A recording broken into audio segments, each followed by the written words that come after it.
भगल की भाभी। नीलम की ज़िंदगी पिछले 7 सालों से एक ढर्रे पर चल रही थी। सुबह 6 बजे उठना, पति आलोक के लिए टिफ़िन तैयार करना, घर की सफाई और फिर एक अंतहीन अकेलापन।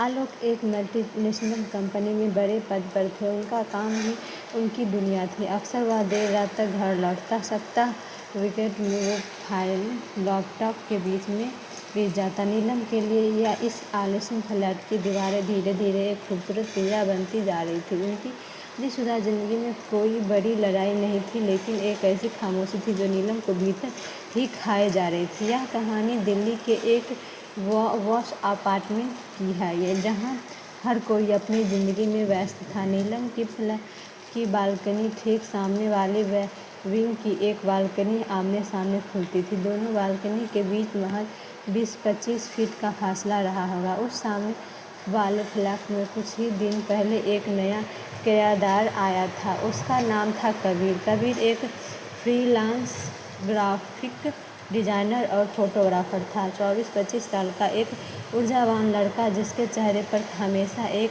बेफिक्र मुस्कान रहती थी। नीलम की उम्र 30 के पार थी, लेकिन अपनी सादगी और सलीके की वजह से अपनी उम्र से कहीं छोटी लगती थी। कबीर का दिन से शुरू होता था। वह अक्सर दोपहर में अपनी बालकनी में बैठकर कॉफ़ी पीता और अपने लैपटॉप पर काम करता था। शुरुआत बहुत ही साधारण थी। नीलम जब दोपहर में कपड़े सुखाने बालकनी में आती तो अक्सर कबीर वहाँ बैठा मिलता।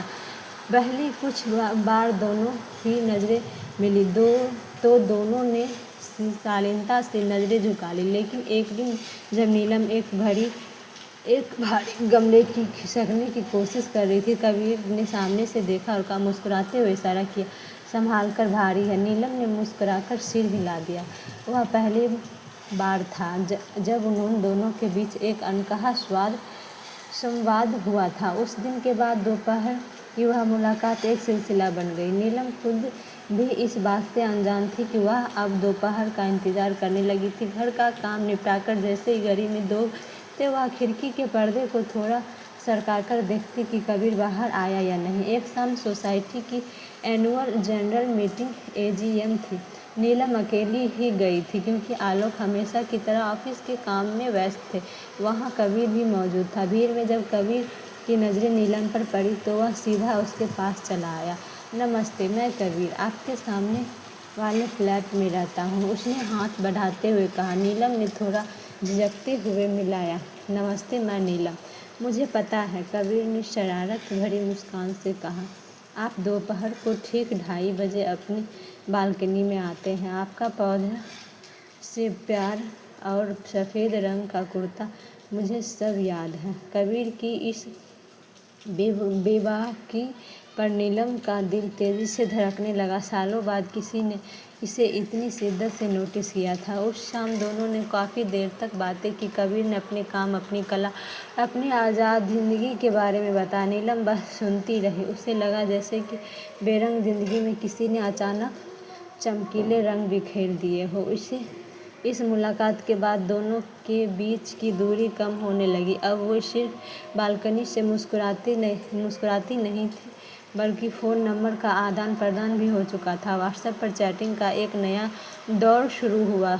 शुरुआत गुड मॉर्निंग और सामान्य संदेशों से हुई, लेकिन धीरे धीरे बात गहरी होती गई। नीलम अक्सर कबीर को अपने अकेलेपन के बारे में बताती। बिना आलोक की बुराई किए वह कहती, ज़िंदगी में सब कुछ है कबीर, पर शायद वह ठहराव नहीं जो दिल को सुकून दे। कबीर लिखता, नीलम तुम उस खुली किताब की तरह हो जिसे कोई पढ़ना नहीं चाहता क्योंकि वह कवर देखकर छोड़ देते हैं, लेकिन मैं तुम्हारे हर पन्ने को महसूस कर चाहता हूँ। एक दोपहर दिल्ली में तेज़ बारिश हो रही थी। मौसम बेहद रोमांटिक और खुशनुमा था। आलोक शहर से बाहर एक कॉन्फ्रेंस में गए हुए थे। नीलम ने कबीर को मैसेज किया, इतने अच्छे मौसम में चाय अधूरी लग रही है। कबीर को तुरंत जवाब आया, अगर इजाज़त हो तो अदरक वाली चाय का इंतज़ाम कर दूँ आपके घर पर। नीलम का दिल एक पल के लिए डरा, लेकिन अंदर की तन्हाई और कबीर के प्रति बढ़ते आकर्षण ने उस डर को दबा दिया। उसने लिखा, ला आ जाओ, दरवाज़ा खुला है। 10 मिनट के भीतर कबीर नीलम के लिविंग रूम में था। उसके बाल हल्के गीले थे और आंखों में एक अजीब सी चमक थी। नीलम ने किचन जाकर चाय बनाई। जब वह चाय की ट्रे लेकर आई तो कबीर बालकनी के पास खड़ा बाहर देख रहा था। तुम्हारी चाय, नीलम ने कहा। कबीर पलटा। उसने चाय का कप टेबल पर रखा और सीधी नीलम की आंखों में देखा। कमरे में सिर्फ बारिश की आवाज़ थी और दोनों की सांसों की गर्माहट। कबीर धीरे धीरे नीलम के करीब आया। नीलम की धड़कन इतनी तेज थी कि उसे खुद सुनाई दे रही थी। उसने पीछे हटने की कोशिश नहीं की।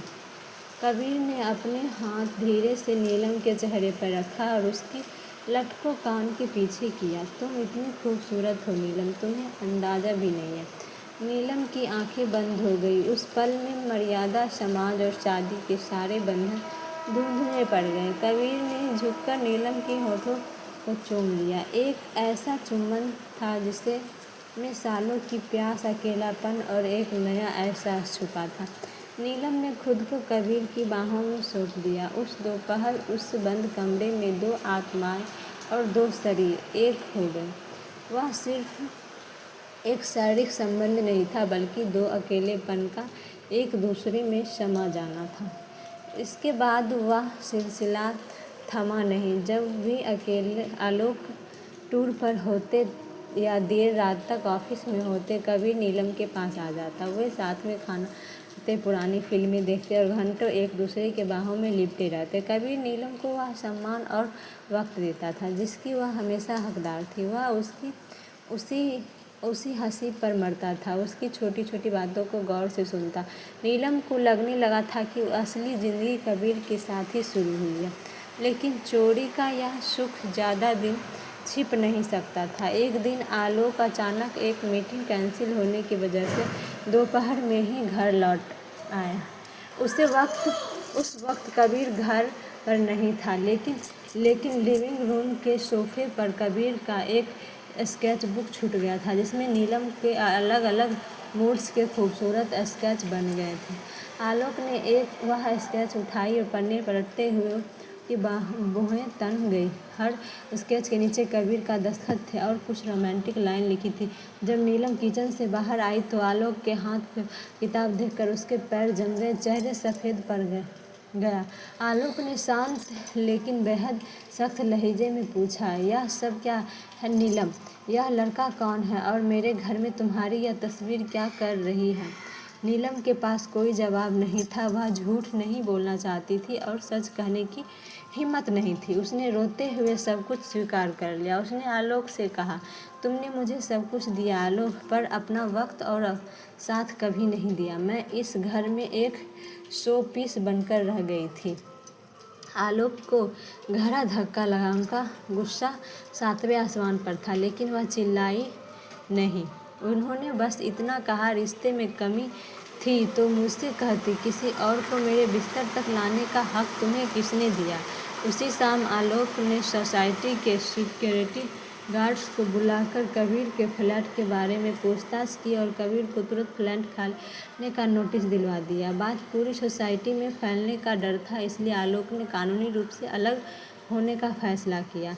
कबीर को जब इस बात का पता चला तो उसने नीलम से संपर्क करने की कोशिश की। उसने मैसेज किया, नीलम, मैं तुम्हारे साथ भागने को तैयार हूँ। मुझे तुम्हारी परवाह है, चलो कहीं दूर चलते हैं। नीलम अपने कमरे में बैठी रो रही थी। उसने कबीर के मैसेज को देखा। उसे कबीर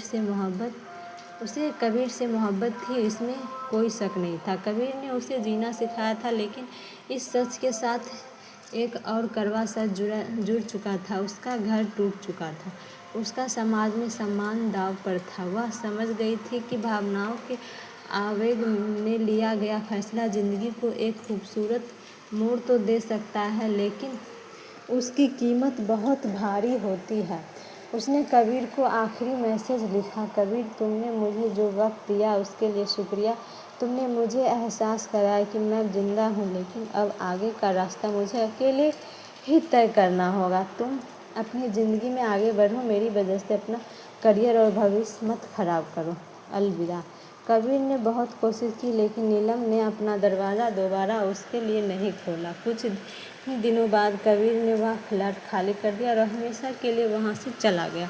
आलोक और नीलम का तलाक हो गया। नीलम ने वह आलीशान अपार्टमेंट छोड़ दिया और एक छोटे से शहर में अपनी माँ के घर चली गई। उसने एक स्कूल में पढ़ाना शुरू किया। आज भी जब कभी दोपहर का तेज़ बारिश होती, नीलम खिड़की के पास जाकर बैठ जाती। उसकी आंखों में आंसू होते और होठों पर एक हल्की सी मुस्कान। वह जानती थी कि उसने समाज के नियम तोड़े थे, जिसकी सज़ा उसे मिली, लेकिन उसके दिल के एक छोटे से कोने में कबीर के साथ बिताए वो लम्हे हमेशा के लिए अमर हो गए थे, जो उसे याद दिलाती थी कि उसने भी कभी पूरी शिद्दत से किसी से मोहब्बत की थी। दोस्तों, उम्मीद करती हूँ आपको हमारी कहानी पसंद आई होगी। कहानी पसंद आई हो तो वीडियो को लाइक करें, चैनल को सब्सक्राइब करें और हाँ, अगर आप चैनल पर नए हो तो नोटिफिकेशन बेल को ज़रूर दबाएं ताकि अगली अपडेट सबसे पहले आपको मिले।